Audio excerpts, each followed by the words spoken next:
আমাদের দেশের বেকার যুবকরা প্রবাসে যাওয়ার জন্যে দালালের খপ্পরে পড়ে এবং এই দালালরা আশ্বাস দেয় যে তারা সৌদি, কুয়েত, মালয়েশিয়া কিংবা পৃথিবীর বিভিন্ন দেশে যে দেশে গিয়ে আমাদের বেকার যুবকরা কাজ করতে পারবে সেই আশ্বাসটা দেয়।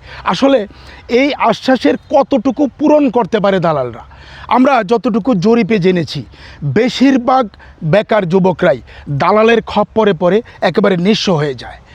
কেউ কেউ তো নকল ভিসার দেয়, নকল ভিসা পেয়ে তারা যেতেই পারে না। আবার কেউ যদিও ভিসা পায় বিদেশে গিয়ে তারা কাজ পায় না, কারণ তারা এমন ভিসা দিয়ে নেয় যে ভিসা আসলে কাজ নেই। বলে নেয় যে আপনি যাবেন অমুক ফ্যাক্টরিতে কাজ করবেন, অমুক কোম্পানিতে কাজ করবেন, এত টাকা বেতন পাবেন। এই যে স্বপ্নটা দেখায় দালালরা, সেই স্বপ্ন দেখে আমাদের বেকার যুবকরা এবং তাদের যারা অভিভাবক তারা তাদের নিজের জমি, বাড়ি এবং বিভিন্নভাবে টাকা কর্জ করে তারা কিন্তু দালালের হাতে দেয়। দালালরা এই দুর্বলতার সুযোগটা নেয়। এই আমাদের দেশের যে বেকার লোকজন আছে তাদের এই সুযোগ নিয়ে তারা কোটি কোটি টাকা একেবারে নিয়ে চম্পট।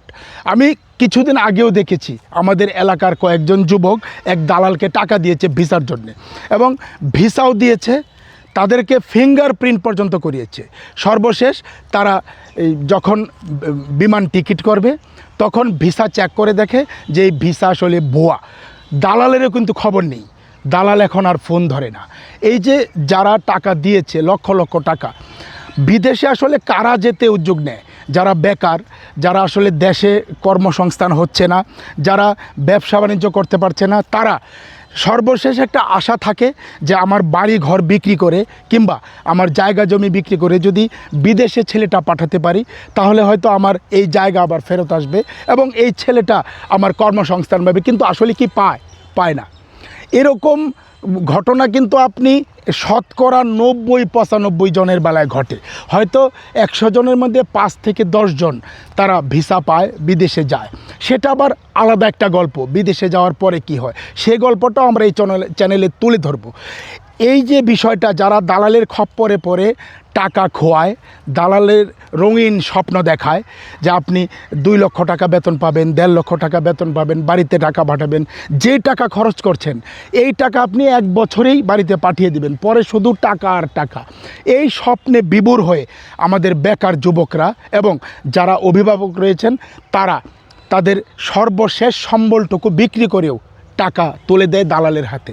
আসলে এই দালালরা এই যুবকদের স্বপ্ন বিক্রি করে, তাদের আবেগ বিক্রি করে, তাদের সর্বস্ব খুইয়ে তারা টাকা নিয়ে পালায়। এই বিষয়টার সুরাহা কিন্তু এখনও হচ্ছে না। মানুষ সচেতন হচ্ছে, এখন ইন্টারনেটের যুগ, ভিসা চেক করা যায়, তবু দালালরা বিভিন্নভাবে তাদের কৌশল পরিবর্তন করছে এবং বিভিন্নভাবে বুঝিয়ে তাদের টাকা নিয়ে যাচ্ছে। বিদেশ যাওয়ার স্বপ্নই থেকে যাচ্ছে। এই বিষয়টার আসলে একটা অবসান হওয়া উচিত। মানে সকলেরই সচেতন হওয়া উচিত, যাতে আপনার বিদেশ যাওয়ার যে স্বপ্ন, ওই স্বপ্নটাকে পুঁজি করে, এই স্বপ্নটাকে বিক্রি করে দালালরা যাতে অন্তত আপনার টাকা পয়সা নিয়ে চম্পট না দিতে পারে, সজাগ থাকতে হবে। এই ছিল আসলে যারা বেকার যুবক, যারা বিদেশে যাবেন, প্রবাসে যাবেন, তাদের গল্প। আমাদের গল্প চ্যানেলটি সাবস্ক্রাইব করবেন। এরকম ধারাবাহিক অনেক গল্প আমরা এই চ্যানেলে তুলে ধরি।